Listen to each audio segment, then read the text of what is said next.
بسم اللہ الرحمن الرحیم۔ صرف 5 منٹ کا مدرسہ قرآن و حدیث کی روشنی میں 181واں دن 1 رجب المرجب۔ نمبر 1 اسلامی تاریخ۔ حضرت ابو بکر صدیق رضی اللہ تعالی عنہ۔ حضرت ابو بکر صدیق رضی اللہ تعالی عنہ قریش کے خاندان میں پیدا ہوئے۔ ابو بکر آپ کی کنیت ہے، نام عبداللہ، والد کا نام عثمان اور والدہ کا نام سلمہ تھا۔ آپ بچپن ہی سے نیک طبیعت اور سادہ مزاج انسان تھے۔ زمانہ جہالت میں آپ نے نہ کبھی شراب پی اور نہ کبھی بتوں کو پوجا۔ عمر میں حضور صلی اللہ علیہ وسلم سے 2.5 سال چھوٹے تھے، مگر آپ صلی اللہ علیہ وسلم سے بڑی گہری دوستی اور سچی محبت تھی۔ آپ نے حضور صلی اللہ علیہ وسلم کے اخلاق و عادات کو بہت قریب سے دیکھا تھا۔ جب حضور صلی اللہ علیہ وسلم نے ان کو اسلام کی دعوت دی اور اپنی نبوت کا اعلان کیا تو مردوں میں سب سے پہلے ایمان لانے کی سعادت ان کو نصیب ہوئی، اور حضور صلی اللہ علیہ وسلم کی نبوت کی تصدیق اور زندگی بھر جان و مال سے ساتھ دیتے ہوئے اسلام کی تبلیغ میں مشغول رہے۔ مکہ کی 13 سالہ زندگی میں مشرکوں کی طرف سے پہنچائی جانے والی ہر قسم کی تکلیف کو برداشت کرتے رہے۔ اہم مشورے اور راز کی باتیں حضور صلی اللہ علیہ وسلم نے انہی سے کرتے تھے۔ چنانچہ ہجرت کے موقع پر ابو بکر صدیق رضی اللہ عنہ نے آپ صلی اللہ علیہ وسلم کے ساتھ غار ثور میں 3 دن قیام فرمایا، پھر وہاں سے مدینہ منورہ تشریف لے گئے۔ اسلام کی حفاظت کے لیے ہر موقع پر اپنا مال خرچ کرتے رہے اور دین کی سربلندی کے لیے پوری بہادری کے ساتھ تمام غزوات میں شرکت فرماتے رہے۔ نمبر 2 اللہ کی قدرت۔ مشک اللہ کے خزانے سے آتا ہے۔ مشک ایک بہت ہی قیمتی خوشبو ہے۔ اس کی پیدائش کا معاملہ بہت ہی عجیب و غریب ہے۔ اللہ تعالی نے ایک جانور بنایا ہے جسے ہرن کہتے ہیں۔ اس کی ناف میں خون جمع ہوتا رہتا ہے جو دھیرے دھیرے ایک ڈالے کی شکل اختیار کر لیتا ہے۔ اسی خون کے ڈلے میں اللہ تعالی ایسی خوشبو پیدا کر دیتا ہے جس کو ہم مشک کہتے ہیں۔ ہرن کی ناف میں مشک پیدا ہونے کے بعد اسے تکلیف ہونی شروع ہو جاتی ہے تو وہ درختوں سے اپنے آپ کو رگڑنے لگتا ہے، جس سے وہ ڈلا جنگل میں گر جاتا ہے اور شکاری اسے لے کر بازاروں میں بیچتے ہیں۔ یہ اللہ ہی کی قدرت ہے جو ایک جانور کے خون سے مشک جیسی خوشبو پیدا کر دیتا ہے۔ نمبر 3 ایک فرض کے بارے میں۔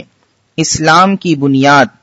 رسول اللہ صلی اللہ علیہ وسلم نے فرمایا، اسلام کی بنیاد 5 چیزوں پر ہے۔ نمبر 1 اس بات کی گواہی دینا کہ اللہ کے علاوہ کوئی معبود نہیں اور محمد صلی اللہ علیہ وسلم اللہ کے رسول ہیں۔ نمبر 2 نماز ادا کرنا۔ نمبر 3 زکوٰۃ دینا۔ نمبر 4 حج کرنا۔ نمبر 5 رمضان کے روزے رکھنا۔ نمبر 4 ایک سنت کے بارے میں۔ سنت زندہ کرنے کی فضیلت۔ رسول اللہ صلی اللہ علیہ وسلم نے فرمایا، جس نے میری کسی ایسی سنت کو زندہ کیا جو میرے بعد مٹ چکی تھی یعنی ختم ہو چکی تھی تو اس کو اتنا ہی ثواب ملے گا جتنا کہ اس سنت پر عمل کرنے والوں کو ملے گا، اور ان عمل کرنے والے لوگوں کے ثواب میں سے کوئی کمی نہیں ہوگی۔ اور جس نے ایسا طریقہ اختیار جاری کیا جو اللہ اور اس کے نبی صلی اللہ علیہ وسلم کو ناپسند ہے، تو جتنے لوگ اس غلط طریقے پر چلیں گے ان تمام لوگوں کا گناہ اس کو ملے گا اور ان کے گناہ میں سے کوئی کمی نہیں ہوگی۔ نمبر 5 ایک اہم عمل کی فضیلت۔ نماز اشراق پڑھنا۔ رسول اللہ صلی اللہ علیہ وسلم نے فرمایا، جو شخص نماز فجر سے فارغ ہو کر مصلی پر بیٹھا رہے یعنی مکروہ وقت گزرنے کے بعد پھر 2 رکعت اشراق کی نماز پڑھے اور ان دونوں نمازوں کے درمیان اچھی باتوں کے علاوہ کچھ نہ بولے تو اس کے گناہ معاف کر دیے جائیں گے۔ اگرچہ سمندر کے جھاگ سے زیادہ ہی کیوں نہ ہو۔ نمبر 6، ایک گناہ کے بارے میں سود کھانے اور کھلانے پر لعنت۔ رسول اللہ صلی اللہ علیہ وسلم نے سود کھانے والے، کھلانے والے، اس کے لکھنے والے اور اس کی گواہی دینے والے پر لعنت فرمائی اور فرمایا کہ گناہ میں سب برابر ہیں۔ نمبر 7، دنیا کے بارے میں دنیا دار کا گھر اور مال۔ رسول اللہ صلی اللہ علیہ وسلم نے فرمایا، دنیا اس شخص کا گھر ہے جس کا یعنی آخرت میں کوئی گھر نہیں، اور دنیا اس شخص کا مال ہے جس کا آخرت میں کوئی مال نہیں، اور دنیا کے لیے وہ شخص مال جمع کرتا ہے جو ناسمجھ ہے۔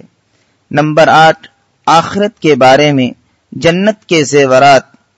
قرآن میں اللہ تعالیٰ فرماتا ہے، جو لوگ ایمان لائے اور نیک اعمال کیے، اللہ تعالیٰ ان کو جنت کے ایسے باغوں میں داخل کریں گے جن کے نیچے نہریں جاری ہوں گی، اور ان باغوں میں ان کو سونے سے بنے ہوئے کنگن اور موتی کے ہار پہنائے جائیں گے، اور ان کا لباس خالص ریشم کا ہوگا۔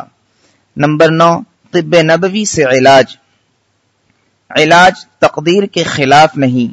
حضرت ابو خزامہ رضی اللہ عنہ بیان کرتے ہیں کہ ایک شخص نے رسول اللہ صلی اللہ علیہ وسلم سے عرض کیا، اے اللہ کے رسول، ہم لوگ جو جھاڑ پھونک اور دواؤں کا استعمال کرتے ہیں اور پرہیز کرتے ہیں تو اس سے تقدیر الہی کی مخالفت نہیں ہوتی؟ رسول اللہ صلی اللہ علیہ وسلم نے فرمایا، یہ بھی تقدیر الہی ہے۔